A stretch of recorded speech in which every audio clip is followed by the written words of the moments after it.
আসসালামু আলাইকুম। শুরুতে জানিয়ে দেব সংবাদ শিরোনাম। হাদিকে হত্যা চেষ্টা যেভাবে সরানো হয় অস্ত্র ও গুলি। হাদিকে গুলি পালানোর আগে স্ত্রীর সঙ্গে ফয়সালের গোপন লেনদেন ফাঁস। ষড়যন্ত্রে জড়িতদের কাউকে ছাড় নয়, হাদি ইস্যুতে প্রধান উপদেষ্টা। ইসির কাছে নিরাপত্তা চাইলেন দুই প্রার্থী। নির্বাচন নিয়ে ভারতের নসিহত শুনতে রাজি না পররাষ্ট্র উপদেষ্টা। আসামিদের পালাতে ও অস্ত্র লুকাতে সাহায্য করেছেন ফয়সালের বাবা মা, আদালতে জবানবন্দি। উসমান হাদির শারীরিক অবস্থা অত্যন্ত সংকটাপন্ন, প্রেস উইং। বাংলাদেশের হাই কমিশনারকে তলব করে যা বলল ভারত। এবার বিস্তারিত। ইনকিলাব মঞ্চের মুখপাত্র ও ঢাকা ৮ আসনের সম্ভবত স্বতন্ত্র প্রার্থী শরীফ ওসমান হাদিকে হত্যা চেষ্টার ঘটনার মূল অভিযুক্ত ফয়সাল করিম মাসুদের বাবা মাকে গ্রেপ্তারের পর চাঞ্চল্যকর তথ্য পেয়েছে র্যাপিড অ্যাকশন ব্যাটালিয়ন র্যাব। বুধবার ১৭ ডিসেম্বর বিকেলে তারা ঢাকা মেট্রোপলিটন ম্যাজিস্ট্রেট আদালতের বিচারকের খাস কামরায় জবানবন্দিও দেন। মঙ্গলবার ১৬ ডিসেম্বর ভোরে দক্ষিণ কেরানীগঞ্জ থানাধীন হাসনাবাদ হাউজিং এলাকায় বিশেষ অভিযান চালিয়ে ফয়সালের বাবা মোহাম্মদ হুমায়ুন কবির এবং মা মুসাম্মদ হাসি বেগমকে গ্রেপ্তার করে র্যাব ১০। ইনকিলাব মঞ্চের মুখপাত্র শরীফ ওসমান হাদির উপর হামলার মূল অভিযুক্ত শুটার ফয়সাল করিম মাসুদের পলায়ন পরিকল্পনা একের পর এক লোমহর্ষণ তথ্য বেরিয়ে আসছে। তদন্ত সংশ্লিষ্ট সূত্রে জানা গেছে, সীমান্ত পার হয়ে দেশ ছাড়ার ঠিক আগ মুহূর্তেই স্ত্রীর কাছ থেকে নেওয়া ৩০,০০০ টাকায় ছিল মাসুদের শেষ সম্বল। আর এই টাকার লেনদেনের পুরো প্রক্রিয়ায় সম্পন্ন হয়েছে অত্যন্ত গোপনে মোবাইল ব্যাংকিংয়ের মাধ্যমে।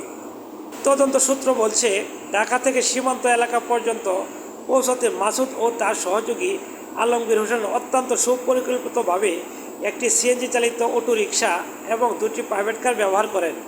পালানোর পথে তারা যখন ঢাকা দামরাই থেকে ময়মনসিংহের হালুয়াঘাটের দিকে যাচ্ছিলেন, তখন টাকার সংকট দেখা দিলে মাসুদের স্ত্রী সেই প্রাইভেট কারের চালকের নাম্বারে ৩০,০০০ টাকা পাঠান। ময়মনসিংহে পৌঁছানোর পর শহরের একটি দোকান থেকে সেই টাকা ক্যাশ আউট করেন মাসুদ। প্রযুক্তির সহায়তায় এই গোপন লেনদেনের সূত্র ধরেই পুলিশ এখন মাসুদের পলায়ন পথের মানচিত্র স্পষ্ট করেছে।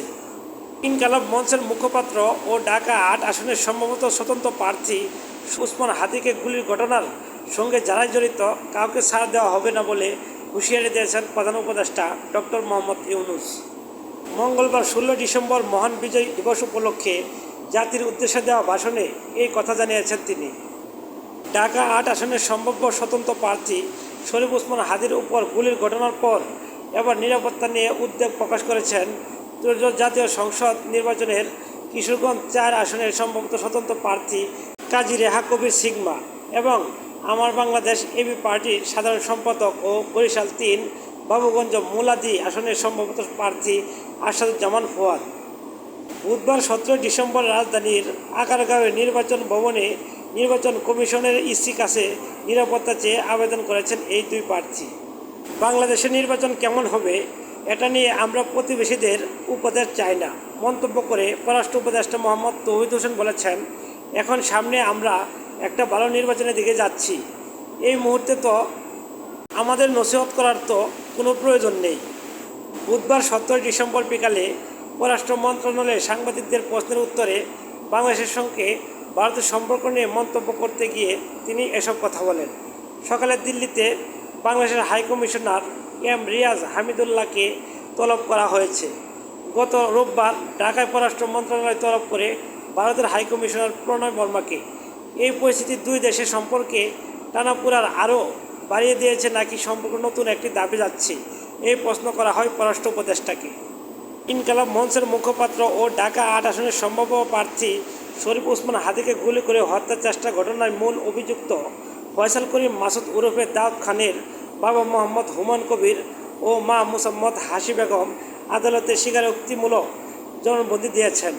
বুধবার ১৭ ডিসেম্বর ঢাকার মেট্রোপলিটন ম্যাজিস্ট্রেট আদালতে বিচারকের খাস কামরায় ১৬৪ ধারায় তাদের জবানবন্দি রেকর্ড করা হয়। স্বীকারোক্তিমূলক জবানবন্দিতে শুটার ফয়সাল করিম মাসুদ ওরফে দাউদ খানের বাবা মা আদালতকে বলেছেন, আসামিদের পলাতে এবং অস্ত্র লুকাতে তারা সাহায্য করেছেন। এরপর জবানবন্দি শেষে তাদের কারাগারে পাঠানোর নির্দেশ দেয় আদালত। ইনকালাব মঞ্চের মুখপাত্র এবং আসন্ন জাতীয় সংসদ নির্বাচনে ঢাকা ৮ আসনের সম্ভাব্য প্রার্থী শরীফ ওসমান হাদির শারীরিক অবস্থা অত্যন্ত সংকটাপন্ন। উন্নত চিকিৎসার জন্য তাকে সিঙ্গাপুরে নেওয়া হলেও তার অবস্থার অবনতি হয়েছে। বুধবার ১৭ ডিসেম্বর সিঙ্গাপুর জেনারেল হাসপাতাল চিকিৎসাধীন হাদিকে দেখতে যান দেশটির পররাষ্ট্রমন্ত্রী। এ সময় তিনি হাদির চিকিৎসার খোঁজখবর নেন। প্রধান উপদেষ্টার প্রেস উইং থেকে গণমাধ্যমকে এসব তথ্য নিশ্চিত করা হয়েছে। প্রধান উপদেষ্টার প্রেস উইং সূত্রে জানা গেছে, সিঙ্গাপুরের পররাষ্ট্রমন্ত্রী বাংলাদেশের প্রধান উপদেষ্টার প্রফেসর ডক্টর মোহাম্মদ ইউনুসকে টেলিফোন করেন। ফোনালাপে তিনি হাদির বর্তমান শারীরিক অবস্থা ও চলমান চিকিৎসা কার্যক্রম সম্পর্কে প্রধান উপদেষ্টাকে অবহিত করেন। নয়াদিল্লি বাংলাদেশের হাইকমিশনার এম রিয়াজ হামিদুল্লাহকে ১৭ ডিসেম্বর দুপুরে তলব করে ভারতের পররাষ্ট্র মন্ত্রণালয়। এরপর দেশটির পররাষ্ট্র মন্ত্রণালয় আনুষ্ঠানিক বিবৃতিতে জানিয়েছেন, বাংলাদেশের নিরাপত্তা পরিস্থিতি নিয়ে উদ্বেগ জানাতেই তাকে তলব করা হয়। ১৭ ডিসেম্বর দুপুরে ভারতীয় পররাষ্ট্র মন্ত্রণালয়ের ওয়েবসাইটে প্রকাশ করা বিজ্ঞপ্তিতে বলা হয়েছে, বাংলাদেশের নিরাপত্তা পরিস্থিতি নিয়ে নয়াদিল্লির উদ্বেগ জানাতে বাংলাদেশের হাই কমিশনার রিয়াজ হামিদুল্লাহকে তলব করা হয়েছিল। এ সময় কিছু গোষ্ঠীর কর্মকাণ্ডের দিকে রাষ্ট্রদূতের মনোযোগ বিশেষভাবে অবহিত করা হয়। সম্মানিত ভিউয়ার্স, ভিডিও সম্পর্কে কমেন্টসে আপনার মতামত জানাবেন। ভিডিওটি একটি লাইক দিয়ে চ্যানেলটি সাবস্ক্রাইব করে রাখবেন। আসসালামু আলাইকুম।